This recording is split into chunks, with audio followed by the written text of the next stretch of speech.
These people had come to Mars to complete a simple mission. But they had absolutely no idea that in just a few moments they were about to face a storm that would completely change their lives. The storm was so dangerous that the mission commander ordered them to abandon the mission immediately and return to Earth. As soon as they heard this, all the astronauts rushed toward their rocket. The storm had already reached directly above them. But before they could reach the rocket, a very heavy satellite antenna suddenly slammed straight into an astronaut named Mark. The moment the satellite hit him, he disappeared right in the middle of the storm. Meanwhile, the controller inside the rocket started receiving a signal that all the oxygen was leaking from Mark's suit. His team searched desperately for him, but the storm was so violent that they couldn't see Mark anywhere. When the rocket controller informed them that oxygen was leaking from Mark's suit, everyone risked their lives trying to find him. Because if all the oxygen leaked out of his suit, he would die. But because of the terrifying storm, they couldn't see Mark anywhere. After searching with all their strength, when they still couldn't find Mark, they assumed that by now all of his oxygen had run out and he had already died. On the other hand, their rocket was also slowly tipping over, and if it overturned, they could be stranded there forever. So, they were forced to leave Mark behind and head back to Earth. But the real story began a few hours later, when Mark suddenly opened his eyes because he was still alive. The problem was that he was now completely alone, stranded on the entire planet Mars. Groaning in pain, Mark slowly tried to get up because when the satellite antenna hit him, a piece of it had pierced into his body. Fortunately, the blood had clotted around the wound, stopping his oxygen from leaking out. That was the reason he was still alive. To reduce the pain, he somehow broke off the outer part of the rod. When he looked ahead, there wasn't a single sign of any human being anywhere. All he could see was the camp where he and his teammates had been staying. He immediately realized that all of his teammates had probably left the previous night. Writhing in pain, Mark somehow made his way back to the camp. As soon as he entered, he immediately took off his spacesuit, and the very next moment, he pulled the rod out of his stomach.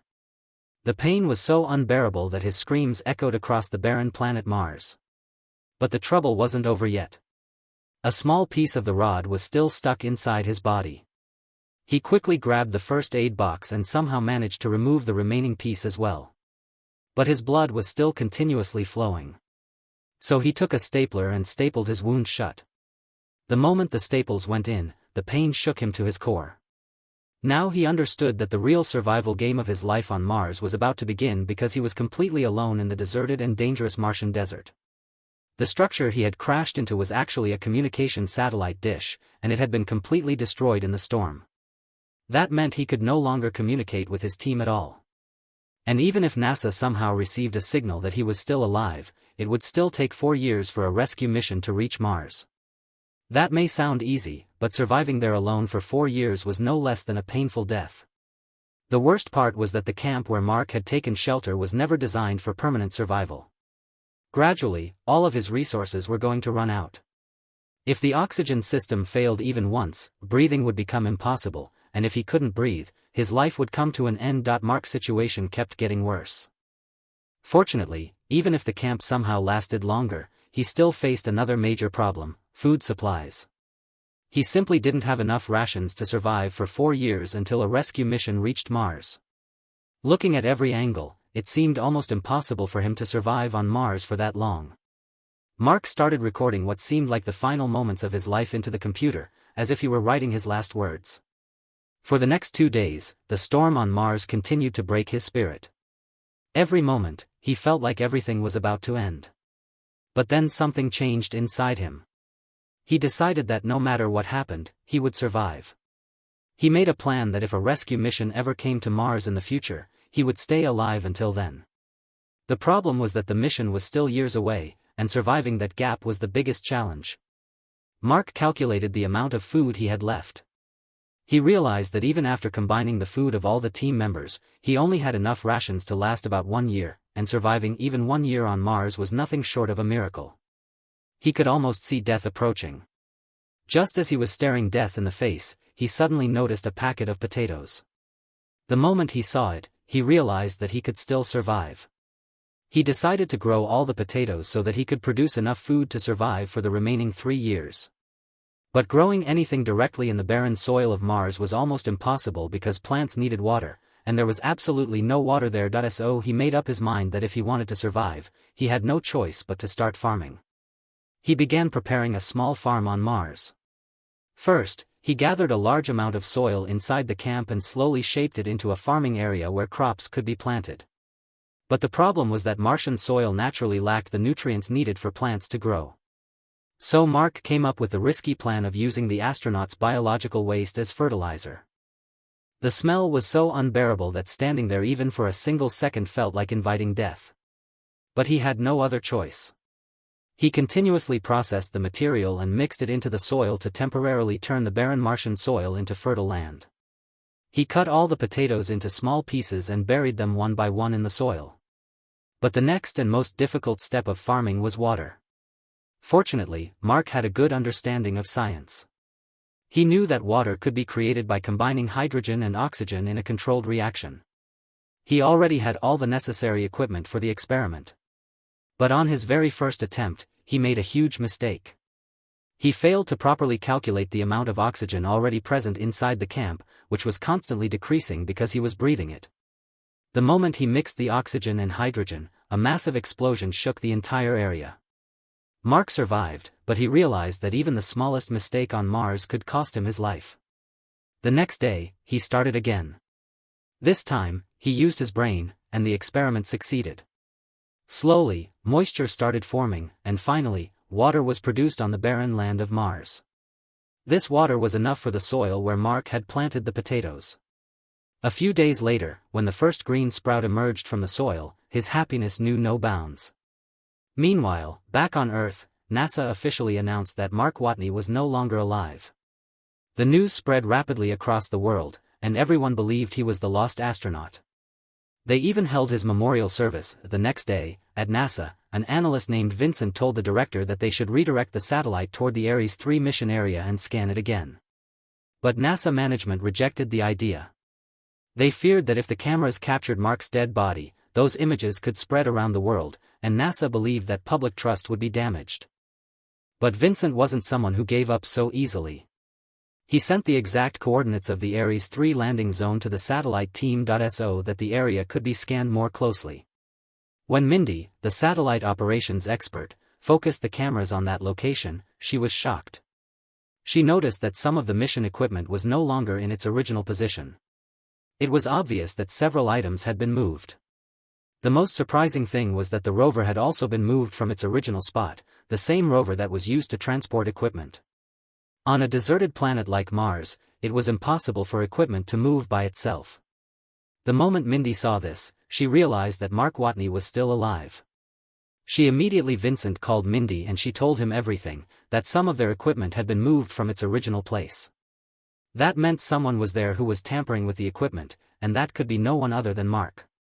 Hearing this news, Vincent was also shocked. He immediately told NASA Director Alex everything. At first, the NASA director tried to ignore it. He said that maybe the equipment had moved because of the storm on Mars. But Vincent told him, "I am 100% sure that Mark is still alive, and it is impossible for this to have happened on its own." Seeing this, the director also had to accept that Mark Watney was alive. Now NASA was trapped in a new problem because they had already told the whole world that Mark was dead. They had even held his memorial. Now suddenly revealing the truth to the media could be very risky for NASA.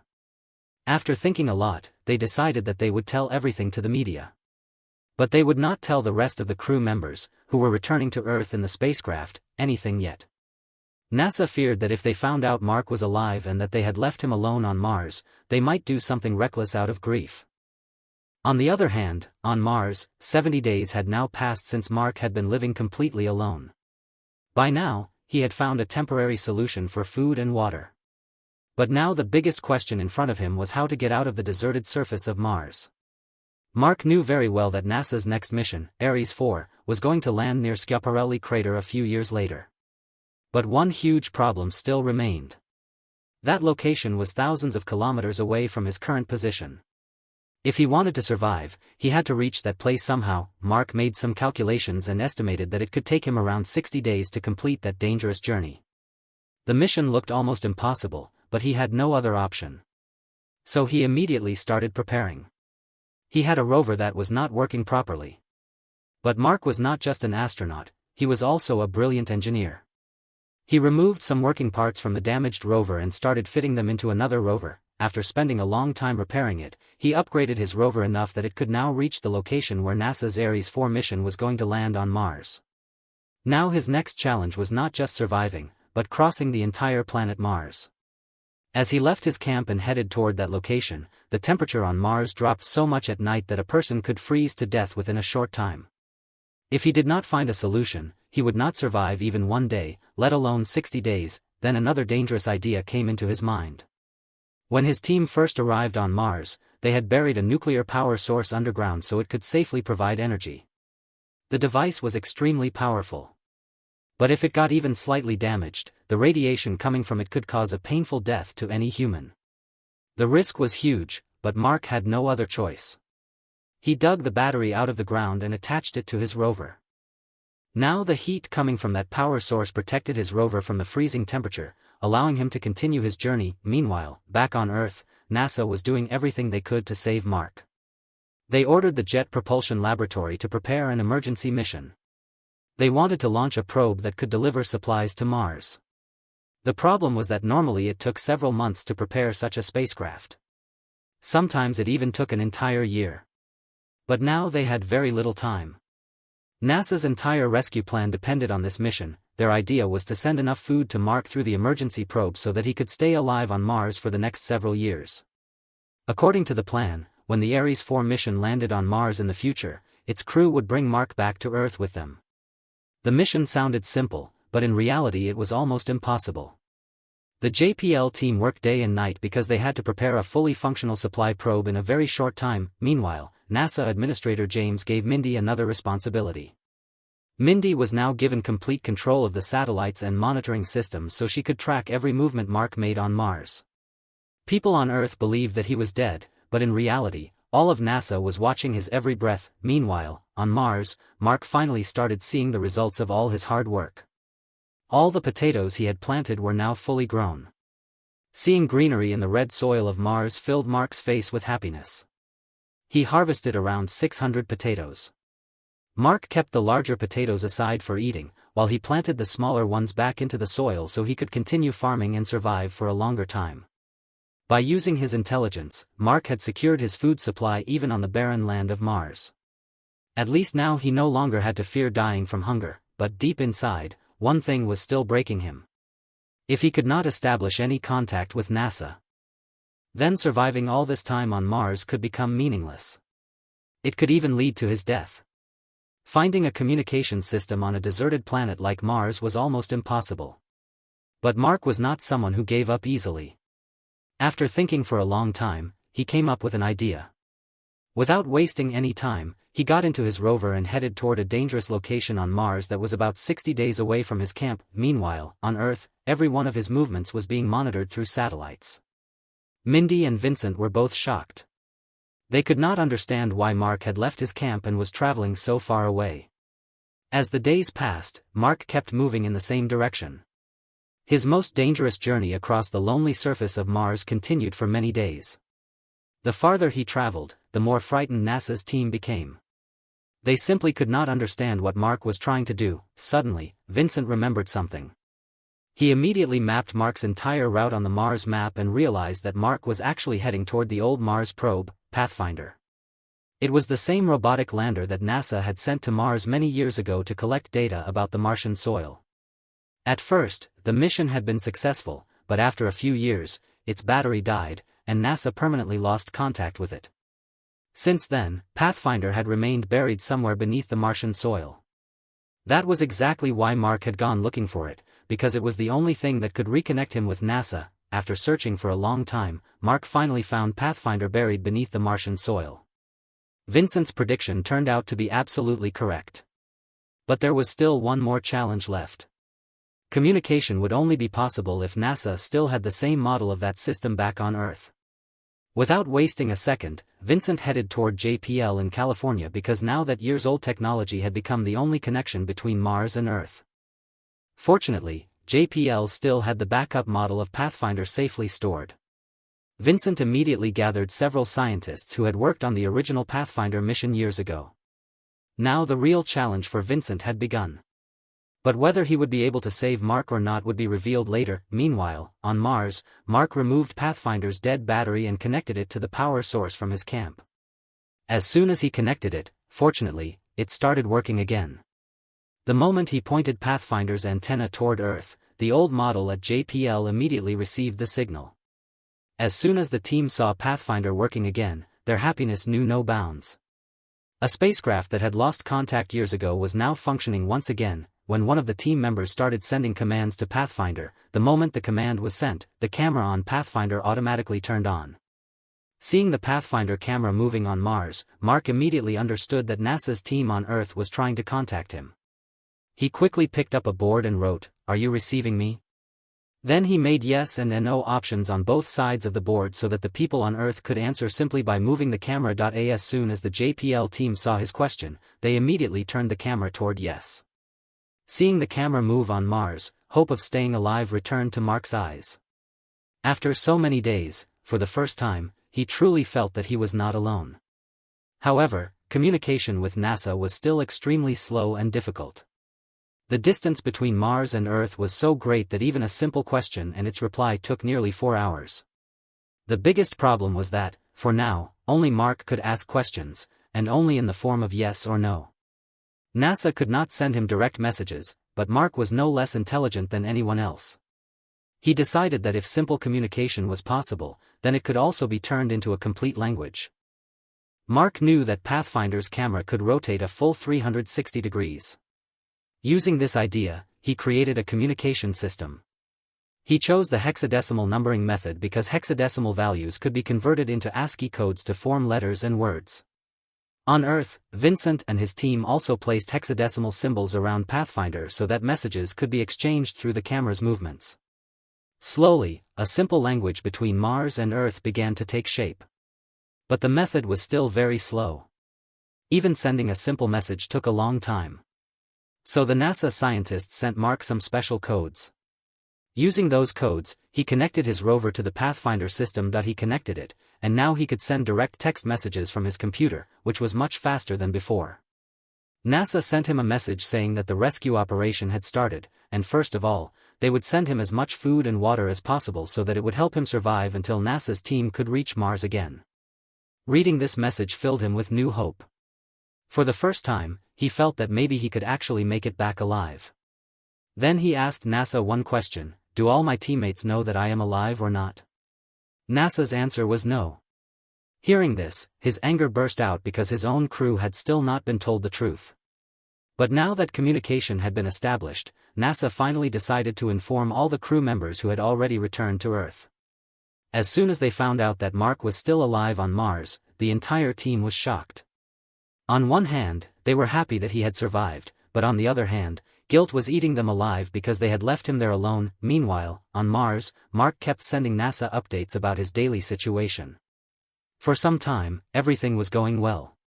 His potato crop was successful, and it seemed like he could easily survive there for the next few years until NASA's next mission reached Mars. But fate was about to turn once again. One night, everything suddenly changed. The camp's airlock had become very weak because of constant use, and suddenly it exploded with a massive blast. The explosion was so powerful that Mark was thrown through the air and landed far away. The impact cracked his helmet. Mars' atmosphere was so deadly that even a tiny hole could kill him. So he immediately sealed the crack with tape and somehow made his way back inside the camp. But the moment he entered, the sight before him completely shattered him. The rising temperature had destroyed his entire potato crop. Growing another crop was now almost impossible. Seeing his harvest ruined right in front of his eyes made him panic because now he had only enough food left to survive for a few months. Meanwhile, back on Earth, NASA prepared to launch an emergency supply rocket for Mark. Everyone believed that this mission would save his life. But only a few seconds after launch, the rocket exploded in mid-air and was completely destroyed. Watching his last hope disappear made Mark believe that he was destined to die there. Seeing death coming closer, he sent Commander Lewis a message. He told her that if he could not make it back, she should tell his parents that their son had been part of a meaningful mission. Reading this message caused even NASA's team on Earth to lose hope, but on Mars, Mark made up his mind that somehow he would find a way to return to Earth. Back on Earth, the entire world was watching the news about NASA's failed supply mission. At that moment, the top scientists of China's space agency also watched the broadcast. China decided to help NASA in the name of humanity. They offered NASA one of their powerful rockets so the rescue mission could get another chance.